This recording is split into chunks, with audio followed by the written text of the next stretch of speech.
咁我首先代表香港理工大學酒店及旅遊業管理學院咧，咁就歡迎咁多位嘅同學同埋家長參加我哋今日嘅 SHTM 舉辦嘅 online seminar。咁我先介紹自己先，我係 Professor Daniel Leung，係呢一個學院嘅本科課程總監。咁今日咧，除咗我之外咧，我都有3位嘅同伴同我一齊去到做呢一個嘅 online sharing 嘅。咁喺熒幕上大家都會見到啦，有 Professor 輝輝張啦，Professor 輝輝張咧係我哋學院嘅另外一位助理教授，咁佢都係我哋其中一個課程嘅program leader。咁另外就我哋都有2位嘅同學咧，今日都會嚟分享一啲嘅資訊，因為我哋都知道好多同學都會想喺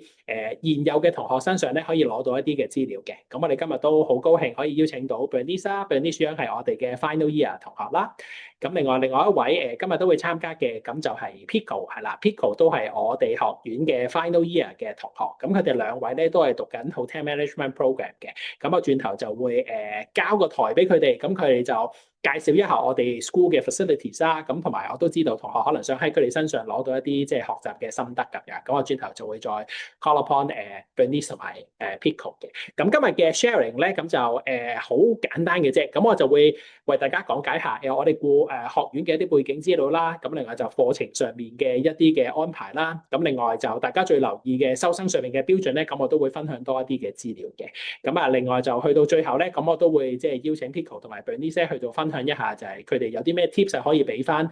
今年考 DSE 嘅同學啦，當佢哋去準備揀嗰個 choice 嘅排列啊，咁同埋 interview 嘅時候有啲咩心得咧？咁呢個都係會喺今日做分享嘅。咁我先用少少嘅時間，咁就介紹一下我哋學院先。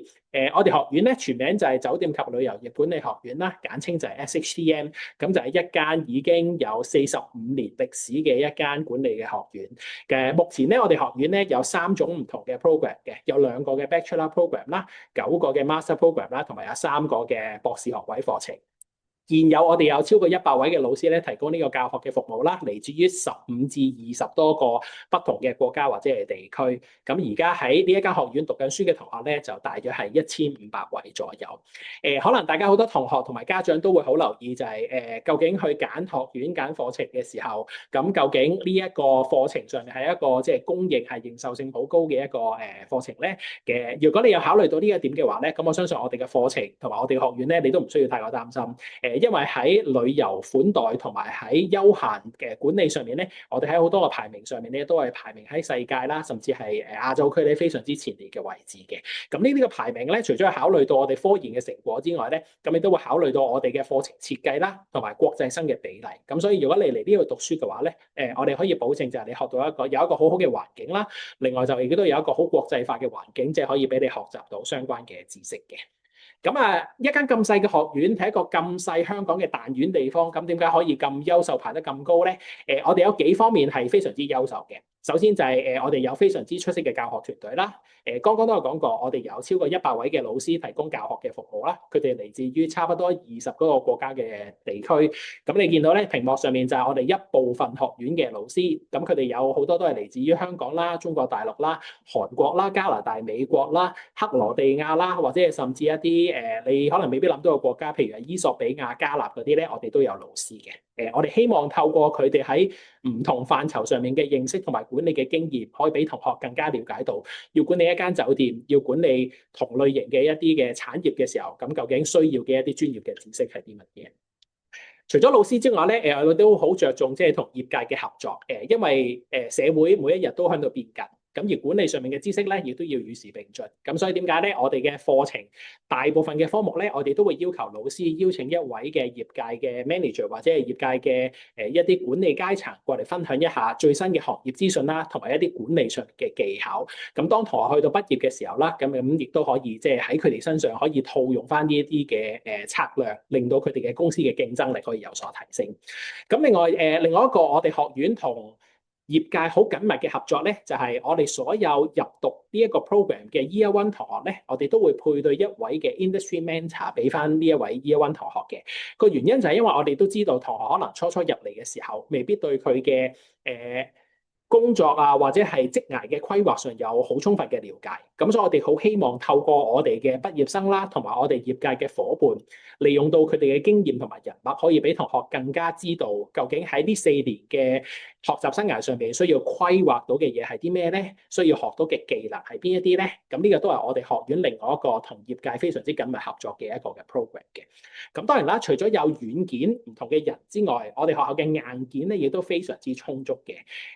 我哋學院有一個好特別嘅教學嘅設施咧，咁就係我哋嘅教學酒店維港匯 Hotel Icon。呢一間咧係全球第一間係由大學自資同埋營運嘅一間酒店啦，有超過260間客房，亦都有唔同嘅一啲休閒啦、餐飲啦，咁同埋一啲商務嘅一啲嘅設施嘅。我哋之所以花咁多錢去到起呢間酒店，咁最主要嘅原因就係我哋希望打造一個非常之真實嘅學習環境俾同學。既然你讀得酒店及旅遊，你應該要知道究竟一間酒店基本嘅運作係點樣啦。當你去到做一個嘅展覽或者會議嘅時候，咁究竟有啲咩設施需要準備咧？人手上點準備咧？我哋都會透過呢一個嘅教學酒店咧，去到將最真實嘅場景係可以安排到俾大家。咁當然啦，除咗呢一啲嘅教學設施之外咧，我哋其實學院自己嘅本部咧都有另外一啲嘅教學設施嘅。其中一個我哋嘅設施咧就係位於我哋大樓上面4樓嘅呂志和酒店及資源嘅資訊中心。咁啊，大家而家屏幕上見到嘅可能係一啲相啦，咁但係我都希望即係將一個真實嘅環境俾大家睇下。咁我哋不如而家有請Pico 啦，Pico 而家就喺我哋嘅4樓嘅資源中心。Pico， 你可唔可以俾大家睇一睇我哋資源中心嘅一啲設施，同埋我可以幫我哋講解一下？唔該。可以啊，咁我而家身處咧就係4樓嘅 Resource Centre 啦，咁我哋學生簡稱 RC，咁佢係一個迷你嘅圖書館同資料庫啦。因為始終我哋嘅 faculty 咧就唔喺 main campus 裏面，咁如果學生想自修或者上晝同晏晝堂中間有 gap hour 嘅話咧，都會上嚟4樓呢度去溫習同做功課嘅。咁側邊咧會有一啲參考書啦，咁如果同學咧想揾一啲關於自己科目嘅知識啦，可以上嚟度揾一啲參考書做參考啦。另外都會有唔同嘅台同凳同卡位啦，或者係電腦嘅充電位去俾同學中間可能插部電腦啊，或者上嚟同同學傾下 group project 或者自己溫書嘅。咁最裡面嗰度咧，佢有啲房仔嘅，咁嗰啲房仔咧就係隔音嘅。咁我哋有呢啲大嘅房同側邊有啲細嘅房啦。咁呢啲隔音房咧就係俾大家用嚟準備 presentation 嘅時候咧，費事會嘈到其他使用緊嘅同學啦。或者個人房咧，就係譬如如果你有啲個人嘅 meeting 或者你有啲面試嘅話咧，都可以喺呢啲細房度做一個自己嘅 individual meeting。咁所以成個環境唔算話特別大啦，但係都足夠同學們嘅日常需要或者平時佢哋開會嘅需要噶啦。咁但係因為而家已經完成啦，咁所以就冇乜同學喺呢度，比較空曠少少。但係如果係可能係 Sem 中啊、midterm 啊或者差唔多 Sem 尾嘅時候咧，咁呢度嘅人流係非常之多嘅，同埋都真係幾密集下，因為大家都會選擇上嚟溫書。係啦，就係咁。好，唔該晒 Pico。Pico 啊，我想知咧4樓係咪淨係得 SHTM 嘅同學先可以用到嘅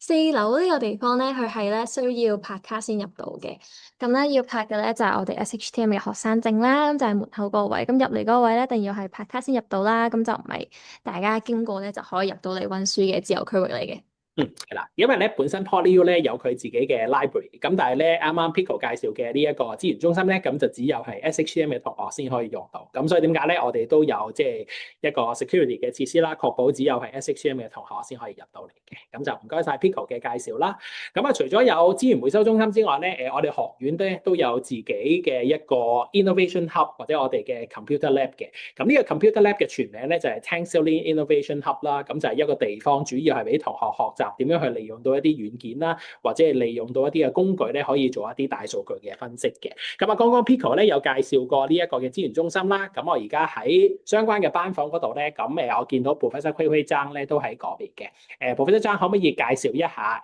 我哋嘅 TanxuLin Innovation Hub 俾我哋嘅觀眾知嘅？唔該。好啊，唔該 Daniel。大家好啊，我係張維維。今日咧，我同大家一齊睇下我哋嗰個 TanxuLin Innovation Hub。咁呢間 hub 咧係2022年嗰陣時係 TanxuLin 博士佢個基金會係成立嘅。咁依家咧俾大家睇下呢個中心。同學仔入嚟嗰陣時咧，覺得好似呢間咧唔係一間課室嚟㗎。咁因為咧，入邊有好多都係非常之叻嘅計算機啦、電腦啦。咁因為呢啲電腦咧都係非常之powerful 嘅，咁同學仔就唔係俾你哋打機㗎啦。呢個咧電腦上面有啲啦，好似非常之高級啲軟件啦，就係 for 同學學習同埋了解多啲酒店科技啦。咁唔知大家知唔知道 Opera 咧係一個酒店軟件，可以用嚟做酒店管理啦。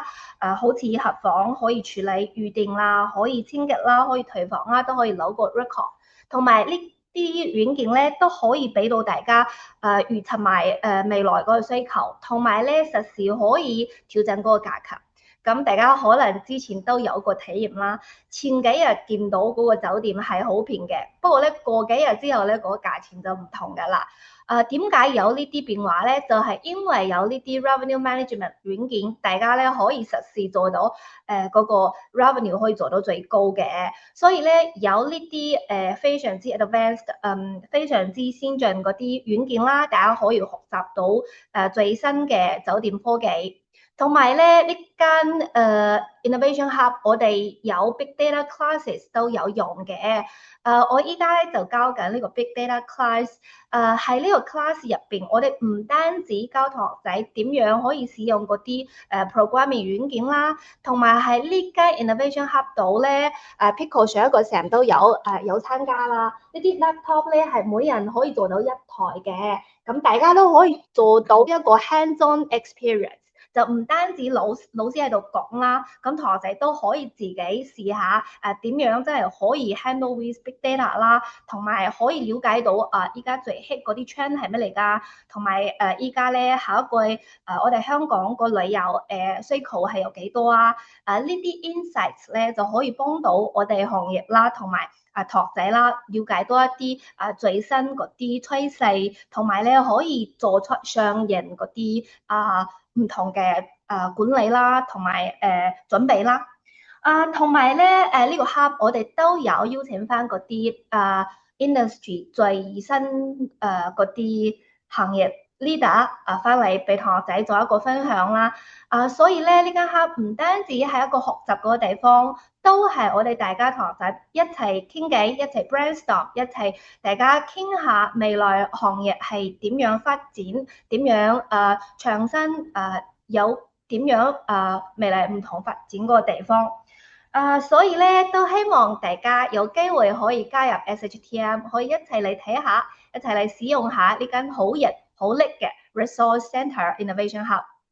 好，唔該晒 Professor 張嘅介紹係啦。咁正如 Professor 所講啦，咁我哋其實係一間酒店旅遊管理學院，雖然我哋有一啲即係基礎嘅培訓會提供翻之外咧，我哋都與時並進，因為而家我哋嘅行業都好多時候做到數碼化嘅轉型啦。咁所以點解我哋都會教翻同學就係點樣去到利用大數據嘅分析啦，點樣利用到人工智能啦，可以令到公司嘅服務設計上面可以做得更加好，繼而令到客人嘅體驗咧，亦都會有一個相應嘅提升嘅。咁再一次唔該晒 Professor 張嘅介紹啦。咁除咗我剛剛提到嘅 resource centre 咁同埋我哋嘅 innovation hub 之外咧，我哋學院既然係一間酒店嘅學院啦，咁當然啦，我哋都有相關嘅一啲餐飲上面嘅設施，因為本身餐飲就係喺一間酒店或者相關產業上面帶嚟收益其中一個最大嘅一個嘅成分。咁所以為咗令同學可以更加掌握到點樣去到管理一間餐廳咧，咁我哋學院自己都有一間嘅實習餐廳，就叫做 Bistro 1979嘅。咁另外除咗 Bistro 1979之外咧，咁我哋學院都有另外一間嘅品酒室，因為而家講求嘅係奢華嘅體驗啦，咁所以點解酒精類嘅飲品特別係紅酒啦，唔同嘅 spirit 咧，咁都係可以令到公司喺客人嘅體驗上面可以有更加進一步嘅提升啦，亦都可以喺收益上面可以帶嚟更加高嘅一個嘅效果嘅。咁我哋今日咧，除咗有剛剛Professor Zhang 同埋 Pico 嘅介紹之外咧，咁我見而家 Bernice 佢都而家喺我哋嘅 Vinoteca 上面，咁不如我而家請 Bernice 去到同大家介紹一下我哋個 Vinoteca Lab 嘅一啲設施啊。唔該 Bernice。好啊，咁我係 Bernice 啦，咁我而家就喺 Vinoteca 嘅 lab 嗰度啦，咁就同大家介紹下，例如我哋 Vinoteca 嘅 lab 咧，除咗係會品酒啊，或者係有啲美食學嘅選修科之外咧，課品酒例如會有啲比較 practical，即係例如即係會開到個燈咁，例如嗰啲酒杯啊或者酒都係會睇得清楚啲啊，或者係顏色啊等等啦。咁亦都係有其他嘅，咁我就介紹下啦。咁呢度通常咧就係有啲選修科或者係 Year One 有一個必修嘅餐飲嘅科咧，都會喺度上到一啲 lecture 啊。咁老師就會喺度介紹下啦。咁呢度咧都會有啲酒啦，就係俾我哋嘗試去開嗰啲酒瓶啦。係。咁我再介紹埋呢度嘅。咁呢度咧，除此之外都會有啲咖啡機啊。唔同嘅咖啡機咧，係俾學生去整唔同咖啡嘅種類啦，which is 都係Year One 嘅餐飲嘅必修科。咁咁學校會提供好多唔同嘅培訓啊，咁樣等等咯。咁亦都係呢度有酒俾啲學生去練習下品酒嘅技術咁樣啦，大概係咁樣啦。好，唔該晒 Bernice。Bernice，我知道你最後一年咧，Year 4嘅時候咧，你都喺嗰個Bistro 1979上面咧，咁就做咗一日嘅 dinner operation 嘅經理。可唔可以分享一下你喺嗰一科上面點樣，即係我哋學校嘅設施啦，咁同埋你一個課程上學到啲咩嘅？唔該。因為我讀嘅嗰科係酒店管理啦，咁所以我哋 Year 3、Year 4咧都係會有喺 Bistro 1979有一個餐飲比較 practical 餐飲嘅一個 experience 啦，咁就會喺 Bistro 1979嗰度就會除咗做廚，即係我哋有前線啦，即係例如 server，亦都會去廚房嗰邊去幫手煮嘢食嘅。咁我最後一年咧就係選擇咗喺前線嗰度咁就 serve 客人啦，咁就會真係學習去開酒啊，或者 even 係落 order 啊，或者係 even 其實有好多唔同嘅 accident 啊，亦都係都係需要有一個隨機應變嘅能力，都係學習咗好多 practical skill 啦，亦都Bistro 1979咧都有好多一啲software，which 餐廳係真係會用到，咁所以都係好 practical 咯。好啊，唔該晒 Bernice，都唔該晒頭先Pico 同埋Professor Zhang 嘅介紹。咁我哋咧就繼續我哋今日嘅分享先。咁我轉頭再邀請幾位去到分享多啲嘅資料嘅。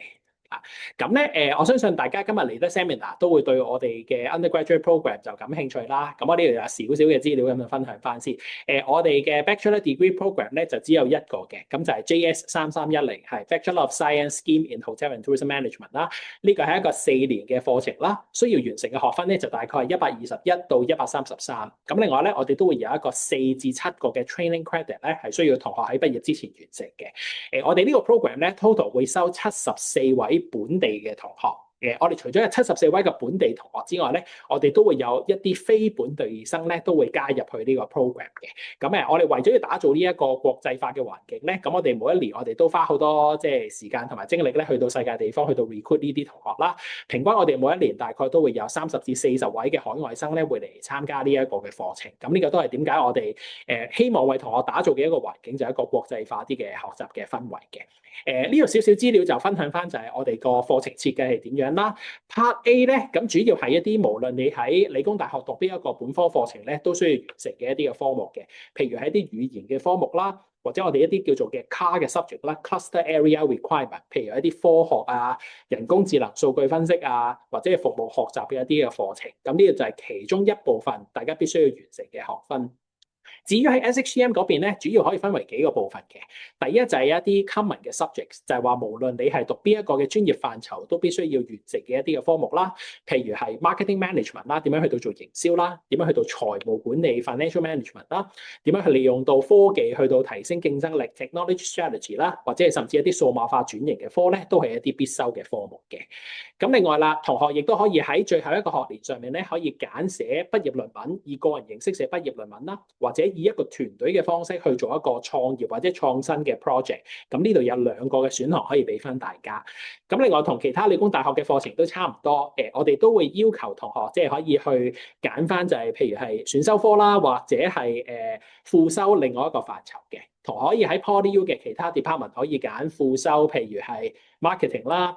Korean Studies 啦，或者係 Japanese Studies 啦，等等咁樣，咁可以同學按翻自己嘅興趣設計自己嘅課程。咁另外，剛剛如果大家仲記得咧，呢個係一個 SCHEME 嘅課程， scheme 嘅課程嘅意思咧，就係話同學可以喺呢個 scheme 上面可以按翻自己嘅個人發展方向或者興趣咧，可以揀翻一個嘅專業範疇作為一個 focus 嘅 area 嘅。我哋有5個嘅專業範疇可以揀翻俾大家啦，一個係酒店管理，一個係智慧旅遊酒店產業，一個係會展體驗管理，另外亦都有2個嘅副主修，一個係人工智能數據分析，一個係創新同埋創業嘅。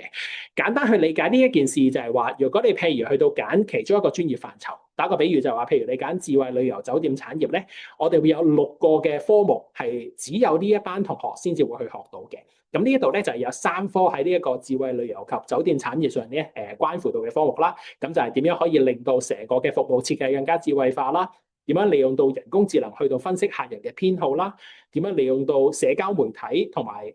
數碼嘅營銷可以推廣方面可以做得更加好啦？咁呢啲就係喺 Smart Tourism 上面去學到嘅。如果你係揀 Hotel Management 作為你中心嘅部分咧，咁你會學到點樣去到管理唔同類型嘅酒店或者唔同酒店嘅範疇。譬如係一啲度假村式嘅酒店，咁究竟喺成個設計上有啲咩需要留意咧？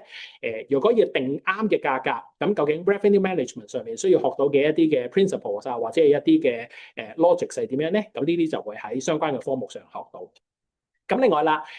關於會展同埋體驗管理，咁香港而家好流行就係講話一啲會展啦或者大型嘅活動啦，咁但係大型嘅活動都可以分為展覽啦，可以分為私人公司嘅一啲小型嘅會議，或者係甚至一啲更加高規格，譬如一啲奢侈品嘅一啲嘅活動。咁究竟呢一啲嘅活動，究竟籌劃上面需要留意嘅係啲咩咧？咁我哋都會有相關嘅科目教翻俾大家嘅。咁呢個就係喺呢一個 specialism 上面嘅一啲嘅特別嘅設計。咁去到最後啦，成個課程上面剛剛都提過，我哋需要同學完成一個4至7個學分嘅一個 training credit 嘅。咁呢個都係喺成個理工大學上面即係獨特嘅一個設計，就係需要完成一個6個月嘅實習。咁呢個6個月嘅實習咧，可以喺翻我哋嘅教學酒店喺維港匯嗰邊進行啦，或者揀一間香港嘅一間同旅遊有關嘅公司去完成都可以嘅。咁嗱，我哋都知道同學可能想喺實習上面都有充足嘅彈性，咁究竟有冇其他選項可以揀翻咧？有嘅，我哋有2款嘅課程可以揀翻啦。咁第一個就係一個3+3個月嘅喺維港匯酒店，再3個月喺一間 local 嘅 hotel， 或者甚至一間海外嘅酒店或者旅遊有關嘅公司，或者可能同學想喺海外嘅經驗攞得多啲，咁我哋都有一個1+5嘅一個選項嘅，1個月喺維港匯酒店實習啦，5個月咧就係喺一間海外嘅公司實習嘅。咁究竟喺維港匯上面可以揀嘅選項係啲咩咧？咁若果喺維港匯酒店做呢一個嘅實習嘅話咧，咁可以加入我哋嘅精英培訓生計劃啦 ，Elite Management Training Program 啦，或者係 Front Office 啦，或者係 Green 啦，或者係 Health Club 啦。咁既然今日咁幸運，我哋有 Pico 同埋 Bernice 喺度啦，咁不如我哋先有請 Bernice 你分享一下你嘅實習，你又喺維港匯做過實習㗎嘛 ？Bernice 係咪？係啊，我喺維港匯做咗3個月實習啦，咁我就係做呢個 guest relations，即係對 VIP 同埋一啲 lounge 嘅一個實習，咁最主要就係對住客人啦，同埋服務佢哋嘅。好。咁另外Pico 你都有喺 Hotel Icon 去到做實習啊 ？Pico 可唔可以分享一下你喺邊一個部門，同埋有啲咩有趣嘅經驗？唔該。咁我同 Bernice 一樣，都係喺 guest relations，即係啱啱講客戶關係啦，對 VIP 客嗰邊度做實習嘅。咁我哋嗰個 department 咧，咁佢其實係 guest relations and club floor 啦。咁所以除咗係做客戶關係之外啦，咁我哋隔離嘅行政走廊啦，我哋嘅 lounge 我哋都係要睇埋嘅。咁嗰個 lounge 我哋個 lounge 咧，咁就會除咗係營造我哋 VIP 之外啦，咁其他可能一啲外面嚟嘅客人咧，都有機會可以嚟到享用我哋嘅餐點啦，或者係經過我哋嗰個 section， 咁就會入到去我哋嘅 Above and Beyond 天外天嗰邊度食飯嘅。咁如果係講我哋 guest relations 原本嘅 workload 咧，咁佢比較多就係服務我哋嘅 VIP guest 啦，或者係一啲特登嚟有 celebration 嘅客戶，即係例如佢哋係嚟慶祝生日啊、週年啊，或者係其他嘅節日啦。咁我哋就會幫佢哋準備一啲特別嘅，可能係幫佢哋間房度做一啲 decoration 啊，或者幫佢哋畫一啲卡啊，去送俾佢哋。咁佢哋嘅服務咧會係比較個人化少少嘅。咁呢個就係我哋嗰陣intern 呢個 department 大約會做嘅嘢。好，唔該晒 Pico 同埋 Bernice 嘅分享，係啦。咁啊，除咗其實喺呢一間酒店之外咧，咁啊，其實香港我哋都有其他internship 嘅 partner 咧，係提供呢一個實習嘅機會嘅。若果以旅遊方面計咧，香港旅遊發展局啦，一啲大型嘅展覽地方，譬如香港會議展覽中心啦，或者係甚至零售嘅品牌，譬如 Lululemon 咧，咁佢哋都有請我哋嘅同學嘅。咁個原因就係因為我哋嘅同學喺服務技巧上面的而且確係比其他同學更加優秀啦。咁所以點解好多時候佢哋去到揀實習生嘅時候咧，咁佢哋都會揀我哋嘅同學係 rather 係其他嘅。我哋又去翻鏡頭去翻 Bernice 先。Bernice 我記得你有另外3個月嘅實習喺另外一個地方嘅話，你喺邊一度完成另外3個月嘅實習嘅？咁我就係喺香港文華東方酒店嗰度就做咗3個月實習啦。咁我就做咗人力資源管理嘅實習啦。咁嗰度嘅話，其實酒店嘅人力資源管理咧，其實牽涉到除咗請人啦，或者係一啲好多 training 或者 learning 嘅機會之外咧，其實都係會牽涉到其實點樣去 organize 唔同嘅活動俾酒店嘅員工，去令佢哋覺得輕鬆啲啊，或者係冇咁大壓力啊，或者係其實佢哋可以有一個好啲嘅 work-life balance 咁樣咯。好啊，唔該晒 Bernice。Pico 你有冇喺另外一個地方做你嘅實習嘅？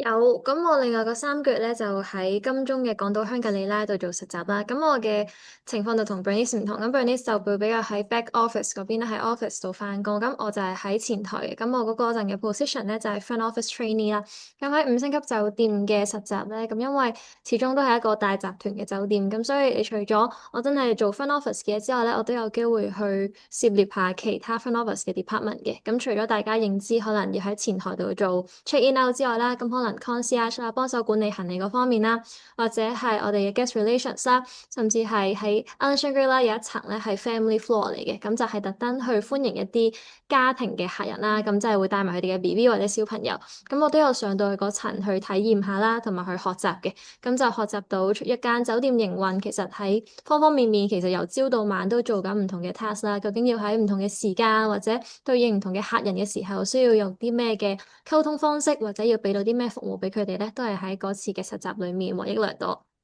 好多謝晒兩位嘅分享。咁啊，除咗剛剛 Pico 同埋 Bernice 嘅分享，即係提到嘅嗰2間公司之外咧，咁啊，其實香港以外咧，我哋都有好多合作嘅夥伴嘅。而我記憶中咧，我哋喺新加坡有5間嘅酒店而家提供一個海外嘅實習機會啦。譬如喺而家屏幕上大家見到嘅 W 新加坡啦，同埋 Fullerton Bay Hotel 啦。咁另外喺國內同埋喺韓國或者係甚至遠至西班牙嘅地方咧，咁都有提供一啲嘅機會嘅，因為本身我哋學院咧都有同譬如係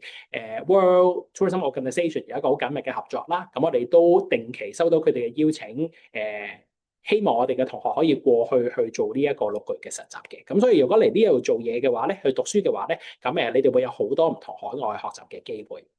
咁啊，除咗讀書嘅部分之外咧，咁我哋都希望同學喺呢一個4年嘅生涯上面咧，都可以即係認識到唔同嘅範疇嘅專業人士啦，咁亦都可以識到唔同嘅朋友啦。咁所以我哋都好鼓勵同學喺學習上面咧，參加我哋自己學院嘅一啲 student clubs 或者係 student society 嘅。咁我哋學院咧而家有8個嘅 student clubs 同埋 student society 啦。咁譬如如果大家有興趣去學點樣品酒啊，或者係管理一啲酒莊嘅一啲事務嘅話咧，咁可以加入我哋嘅 SHM Wine Society 啦。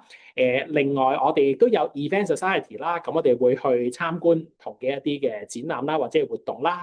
向人哋去到學習究竟搞呢啲大型活動上面需要留意嘅係啲咩啦。咁另外就如果係對私人會所管理感興趣多啲嘅，咁亦都可以加入翻 Club Managers Association 嘅 SHM Student Chapter 嘅。咁呢個就有另外一啲學習嘅體驗。咁另外啦，我哋每一年咧都會好鼓勵同學去到參加一啲國際性嘅一啲大型嘅活動同埋比賽啦。過往幾年咧，我哋都有派同學去到參加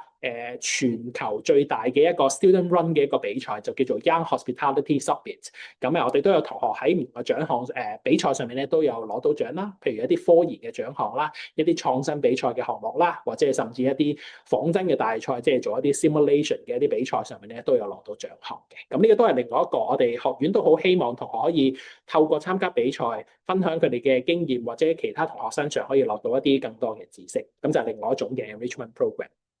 咁另外啦，我哋學院咧其實為咗令到個課程更加國際化咧，我哋而家最近呢2年咧，我哋都有新開一個叫做 Dual Degree 嘅一個 program。Dual Degree program 嘅意思咧就係話將4年嘅學習生涯分為前半部分，第1年同第2年，同埋第3、第4年後半嘅部分嘅。如果加入呢個 Dual Degree Program 嘅話咧，我哋而家目前有2個嘅歐洲嘅合作伙伴咧，提供同埋加入呢一個 Dual Degree 課程。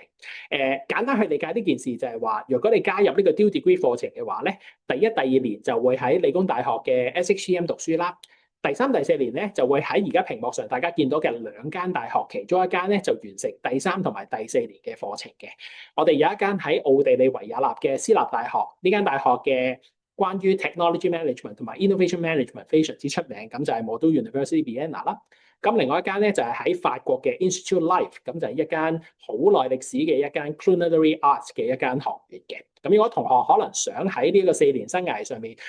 有多啲唔同嘅體驗，可以有唔同嘅氛圍之下學習相關嘅知識咧，咁我哋絕對歡迎你哋加入呢一個 Dual Degree 嘅課程。咁但係我哋都知道好多家長可能同學可能會覺得，喂，走2年好似有啲耐喎，會唔會有啲短啲，但係都可以俾我涉獵一下海外地方嘅學習體驗㗎？我哋學院都有加入即係呢一個嘅國際交換生計劃嘅。若果同學嘅成績達到我哋嘅標準咧，我哋都會俾一個機會你花1個學期嘅時間，去到我哋超過60間嘅大學加入呢一個嘅海外交換生計劃嘅。咁呢60間嘅大學咧，嚟自於18多個唔同嘅國家或者係地區啦。咁而家屏幕上大家見到嘅就係一部分我哋 partner 身處嘅位置，譬如係有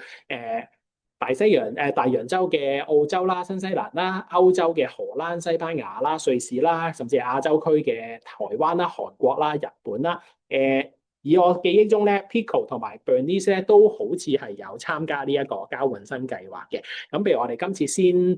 Pico 你分享下你去咗邊度做 exchange 啦，咁同埋你喺 exchange 上面你最大嘅得着係啲咩嘅？唔該 Pico。咁我 exchange 咧就係喺 Year 3嘅第1個 semester 去 exchange 嘅，咁我嗰陣就揀咗去法國嘅。咁我間學校咧佢係叫 École de Savignac 啦，咁佢嘅位置咧就唔係喺巴黎呢啲市中心，佢係偏向鄉郊小鎮嘅，咁所以我就冇話同城市好大嘅連接啦。咁我身邊嘅嗰個城市都唔係一個好繁華嘅地方嚟嘅，咁所以我哋比較多時間都係會喺學校同啲同學相處啊，或者係參加我哋同學舉辦嘅 party 啦。咁我間學校咧，佢係有嚟自世界各地嘅學生嘅。咁如果安年歐洲咁，當然就唔係淨係得法國嘅學生啦。咁可能德國啊、瑞士嘅學生都會有。咁當然佢都會有啲亞洲嘅學生。咁除咗我係香港嘅代表之外，咁亦都有啲嚟自中國內地嘅學生啦，或者係嚟自馬來西亞嘅學生。咁所以嗰個都好多唔同嘅文化。咁所以裡面一開頭學到嘅就係可能會有啲文化衝突啦，或者可能每個地方嘅文化都唔係好一樣。咁所以要可能互相包容或者要體諒下，但其實對方可能慶祝嘅節日啊，或者佢哋嘅平時生活咧係作息啊嗰啲都有啲唔同嘅。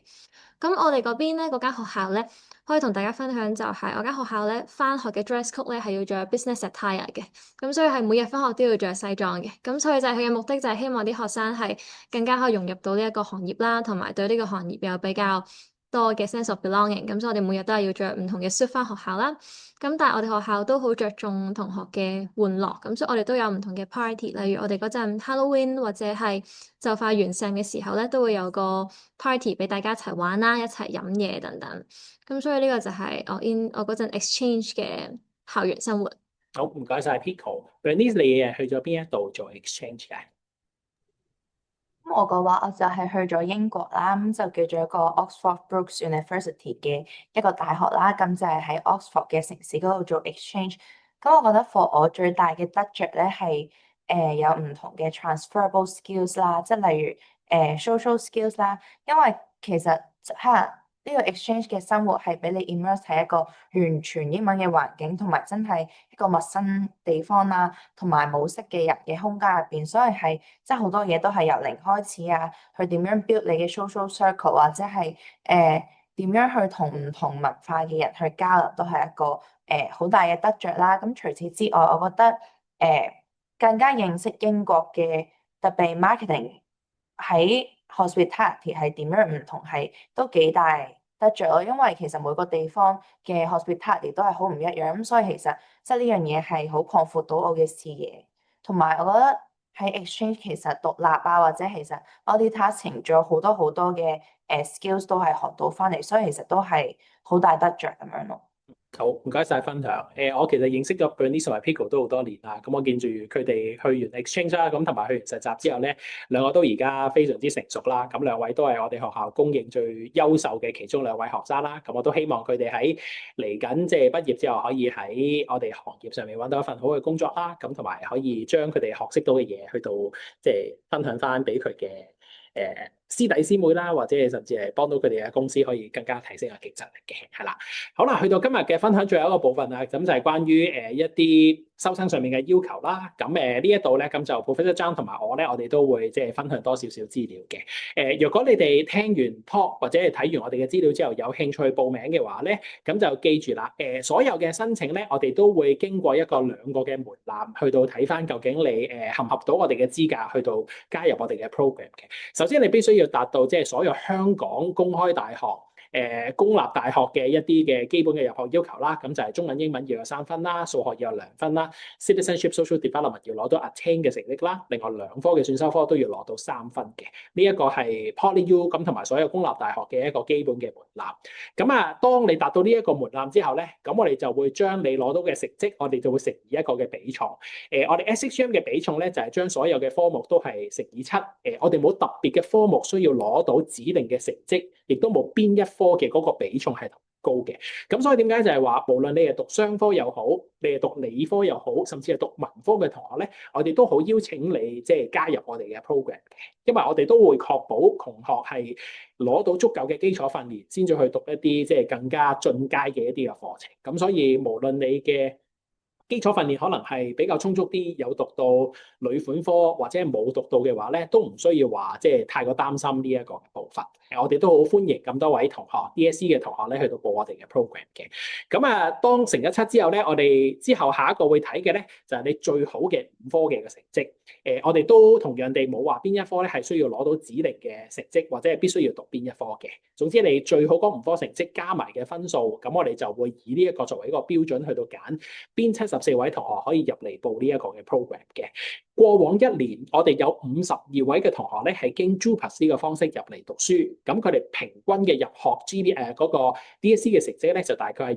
22.5分左右。咁啊，但係過往幾年咧，如果我哋拉遠啲睇呢個數字咧，個分數上咧都係介乎喺21至到23分左右。咁呢度咧就俾一個數字起俾大家參考下，就係如果你譬如你嘅分數係達到呢一個啱啱講到嘅 range，或者甚至超過嘅話咧，咁我相信你入學嘅機會都非常之高嘅。不過除咗成績之外咧，我哋都會有另外一個部分需要大家留意，就係我哋有嘅面試。咁但係講面試之前咧，我都分享多少少就係 DSE local 嘅同學，咁究竟我哋有啲咩嘅 entry scholarship 可以 offer 翻啦？我哋學院咧，我哋而家有2個嘅 entry scholarship 係俾翻 local 嘅 applicant 嘅。咁如果你係考 DSE，而你最好嘅5科成績嘅分數係26分或以上嘅話咧，最好嘅3位同學可以攞到一個嘅全額嘅 scholarship， 咁就係47,000蚊。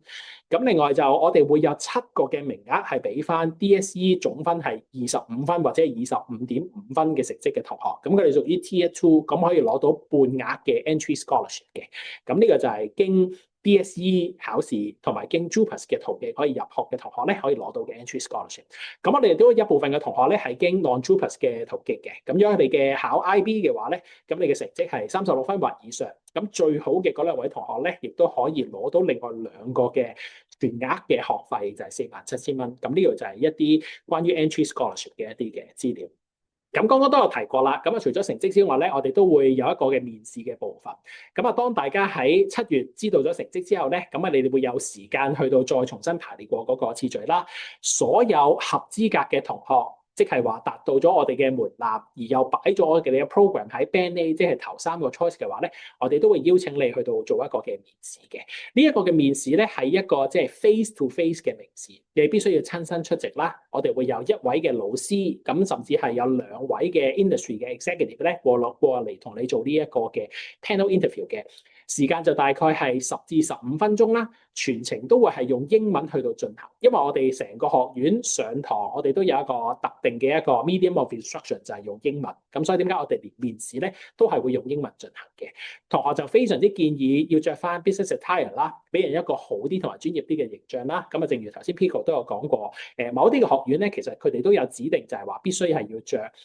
business attire 嘅，咁我哋都希望同學喺由參加報呢個 program interview 嘅時候，都開始建立到呢一個嘅形象。咁我知道大家今日參加呢一個 sharing 咧，都會想即係可能喺唔同嘅老師同埋同學上面咧，可能想攞到啲一啲嘅心得啦。Professor Zhang，我記得你曾經係做過 interviewer 嘅，可唔可以幫我哋嚟緊報名嘅同學分享一下，從一個面試官嘅角度，可能你會特別留意嘅係啲咩，或者甚至係分享一條你有機會會問嘅問題嘅？唔該，Professor Zhang。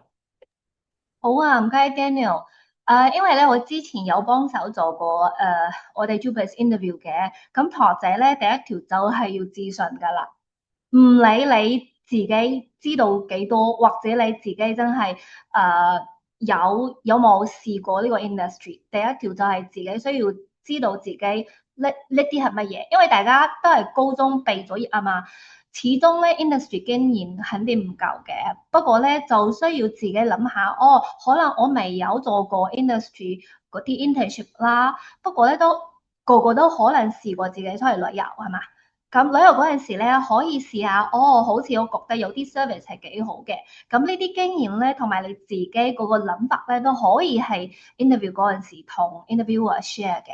同埋咧你都可以試下提出少少唔同個建議啦，或者我覺得有間 hotel 啦，或者有啲 service 啦，佢哋做得佢哋好似做得唔好啊，唔夠完美喎。咁我自己覺得邊樣可以提升到啦？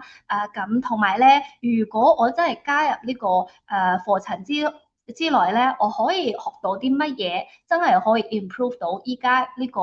industry 依家嗰啲 service level 啦，或者係customer relationship 嗰啲咯。咁呢啲就係我自己俾學生仔一啲建議啦。好，唔該晒，Professor Zhang。啱嘅，我哋都好希望即係入嚟讀書嘅同學就唔係淨係喺我哋身上學到嘢。我哋都希望你個批判性思考可以有加強啦。咁所以點解我哋面試嘅時候都會好着重同學嗰個 critical thinking 嘅 ability 嘅。咁我哋又去翻 Bernice 同埋 Pico 啦。咁我哋由 Bernice 先啦。Bernice 當初你面試嘅時候咧，記唔記得面試官有問過啲咩問題？或者你唔介意嘅話，都分享一條你覺得即係對於你嚟講比較有挑戰性嘅一個題目，咁俾翻我哋嚟緊報名嘅同學啊，唔該。我嗰陣時係我嗰陣時我記得有問咗幾條問題啦。咁其中一條問題，因為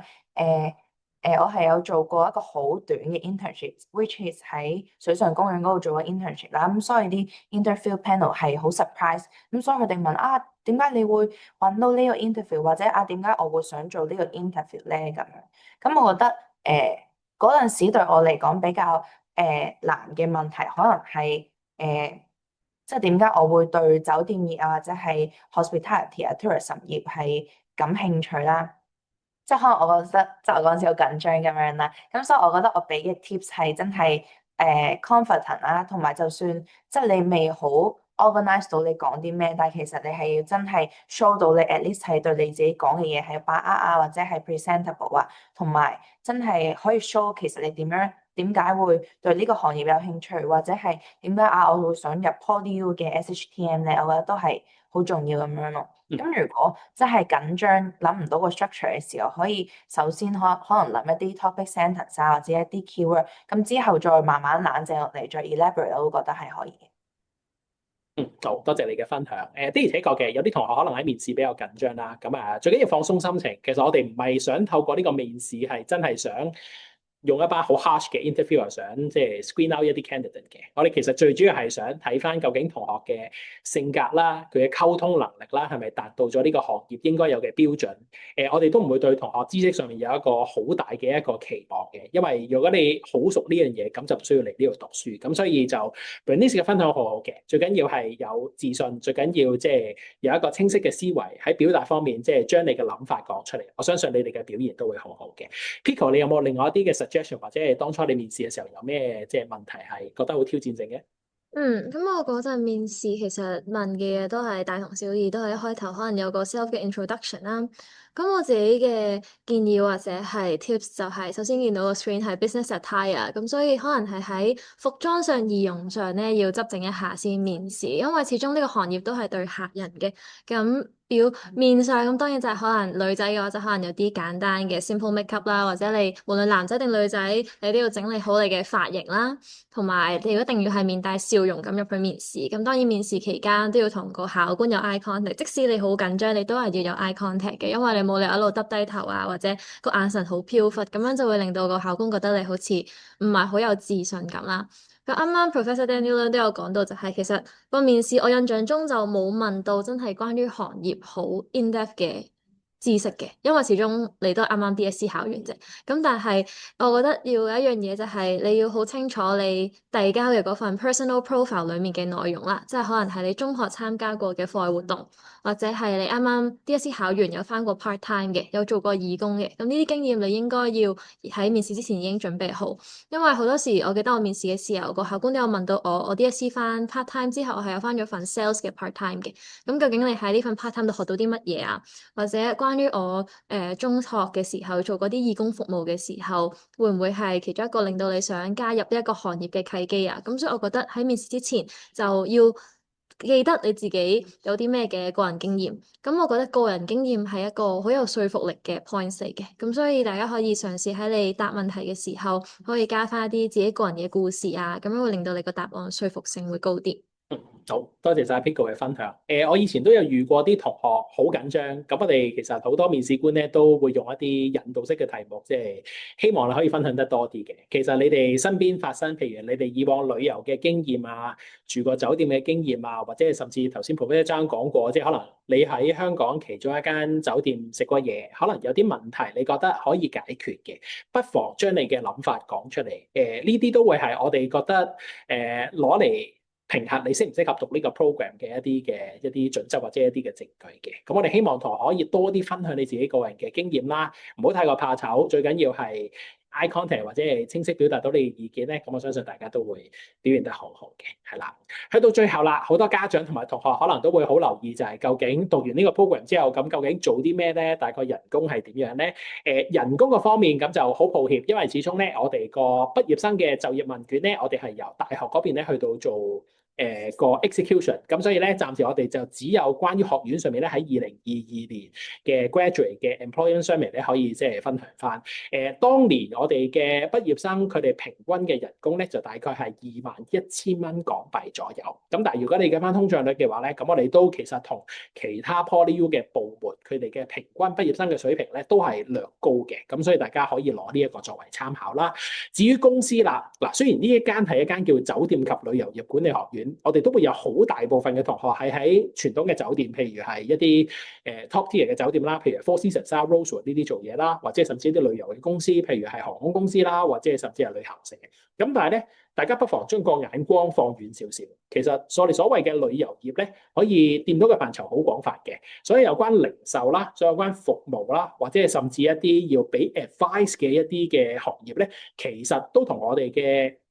讀嘅課程咧係息息相關嘅。咁所以點解過往幾年我哋發覺越嚟越多嘅同學咧去到一啲國際性嘅諮詢公司，譬如係 Bloomberg 啊，或者係甚至係 Goldman Sachs 啊，或者係甚至一啲國際性嘅一啲做 development 嘅公司，譬如 Hallworth 啊，甚至 Financial Service AIA 啊、Manulife 呢啲咧都有請到我哋嘅同學嘅。咁所以點解就係話，雖然我哋係酒店及旅遊業管理學院，咁但係其實可以提供到工作機會嘅公司咧，其實係比傳統嘅酒店同埋旅遊係更加之多。咁所以大家唔需要擔心就係話畢咗業之後會唔會揾唔到嘢做。呢一度咧就係一部分我哋優秀嘅畢業生，佢哋究竟喺邊一方面係做緊嘢啦。咁啊，你見到最 top 嘅 Mr. Wilson Lee 就係而家喺沙田嘅 Hyatt Regency 嘅總經理啦。Mr. Jason Wong 就係喺一間旅行社上面做緊總經理啦。喺金鐘 Swire Hotels 嘅